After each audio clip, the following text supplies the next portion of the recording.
ভাই আজকে একদিনের ভিতরে এই 6 জায়গা কাগজ দেখালাম। তা যদি 6 জায়গায় একদিনের ভিতরে কাগজ দেখাতেই হয় তাহলে আসলে ড্রাইভারকে টাইমের কোনো জায়গায় মূল্য নাই।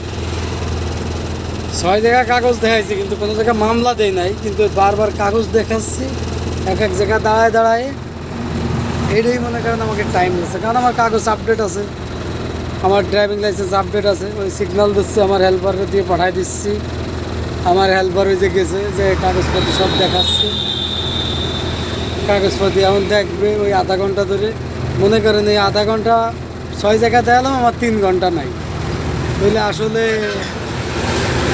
এটা কোন ধরনেরই বুঝলাম না।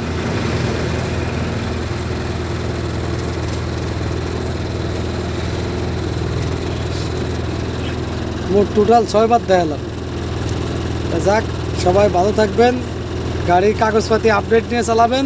পুলিশওয়ালারা কেউ কিছুই করতে পারবো না, কারণ সেই দিন এখন আর নাই। কাগজ কমপ্লিট আপনারা ছেড়ে দেবে, কাগজ কমপ্লিট ছেড়ে দিল। ওকে, সবাই ভালো থাকবেন, আল্লাহ হাফেজ।